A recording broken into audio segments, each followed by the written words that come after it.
Bill, turn to the Democrats. Yeah. We have a Senate Democrat source saying is scrambling to prevent two of their members from taking a post in the Trump administration. They've launched, quote, a full court press to retain Senators Joe Manchin and Heidi Heitkamp. What does this say about the current state of Democrats, that these two actually are willing to give up their seat to join the Trump train?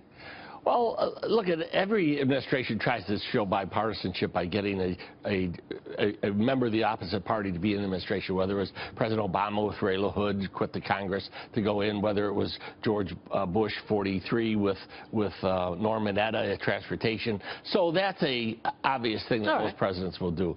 I think this belief that the Democratic Party is in somewhat chaos, and remember, 4 years ago after Mitt Romney won, people said the Republican Party was finished. That's true. They had to do a whole redo, and every recommendation that Reince Priebus put forward, basically Donald Trump didn't follow, and he won the presidency. Yeah. So it's a good point. You know. But let me ask you, Bill, when you look at the fact that Ford is considering doing, more jobs in the U.S. and doing the plant here as opposed to taking as many jobs to Mexico. Same thing with Carrier. Then you've got SoftBank investing $50 billion in the U.S.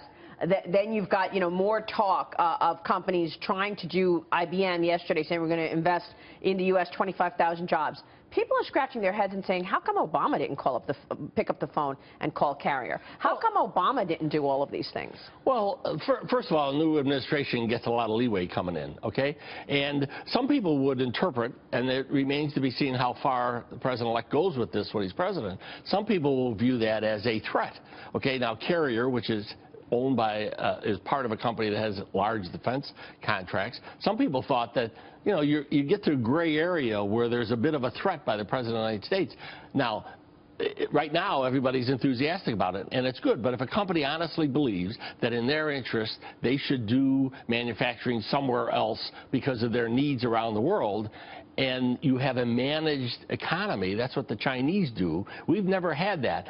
Now, I'm not saying the president-elect wants to manage the economy, but he sure wants to be much more aggressive, which most conservatives and most conservative economists would have said historically that's not the right thing to do, is manage the economy.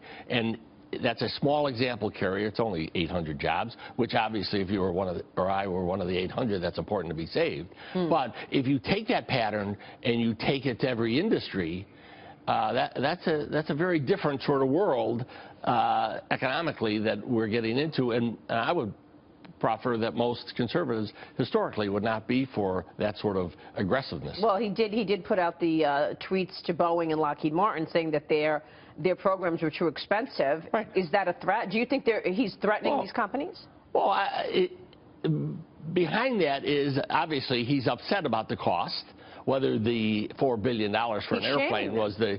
Well, yeah, but okay, if that's what the president's going to do, as opposed to saying to the Pentagon, to his new defense secretary, I want you to cut costs. We need to cut more cost out of not just those two programs, but others. But he has to go to the Hill then, where many of these programs are funded by, and deal with that. Before we go, they're going to cut taxes, corporate taxes to 15%. Is that going to work, do you think?